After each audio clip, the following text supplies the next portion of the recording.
VOA News. I'm Christopher Cruz reporting. Syria's main jihadist group signaled on Sunday it would abide by the terms of a Russian-Turkish deal to prevent a Syrian government offensive on rebel-held Idlib. The announcement came the day before a critical deadline. It sets up the deal, sets up a demilitarized zone running 15 to 20 kilometers deep into rebel territory that must be evacuated of all heavy weapons and all jihadist troops by Monday.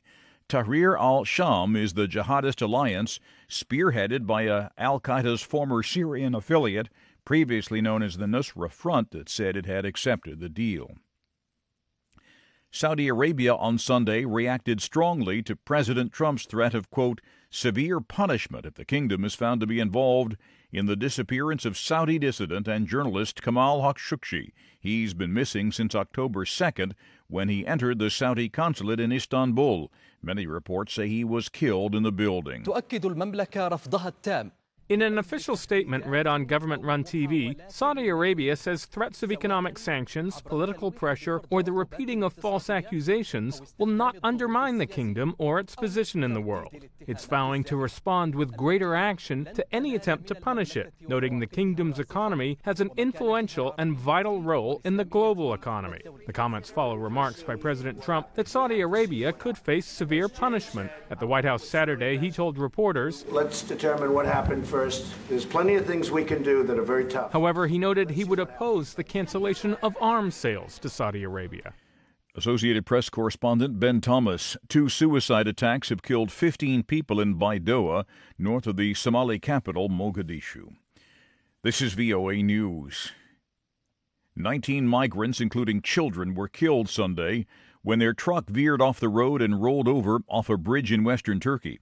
The nationalities of the migrants have not been released. Another group of migrants are preparing to travel to Mexico from their native Honduras. They say they're leaving the country because of death threats, extortion, and violence from powerful street gangs. More than 1,000 men, women, and children, including infants, are on the march. UNICEF, the UN Children's Fund, says the vast majority of children living in areas of Eastern Democratic Republic of Congo, where some people have been infected with Ebola, have returned to school now, where they're being taught ways to avoid infection. Cleanup and recovery efforts continue in areas of Florida damaged by an especially powerful hurricane last week. Senator Marco Rubio said on Sunday that there are probably victims yet to be found. The death toll from the storm stands at 18. Hundreds of thousands of people are without electricity. Many thousands are without a home, and some don't even have enough food or water. A medical charity is calling for the immediate evacuation of all refugees and asylum-seekers from Naru and an end to Australia's controversial offshore detention policy. Correspondent Phil Mercer reports for VOA from Sydney. The medical charity says it's concerned for the more than 100 asylum seekers and refugee children on Naru, citing fears about post-traumatic stress, attempted suicide and self-harm. Naru is one of 2 locations in the South Pacific used by Australia to process asylum seekers. The other on Manus Island in Papua New Guinea closed last October after local judges ruled it unconstitutional because of the poor conditions at the camp. The World Bank says it will send financial aid to Indonesia to help it recover from last month's earthquake and tsunami. More than 2,000 people died in the coastal city of Palu.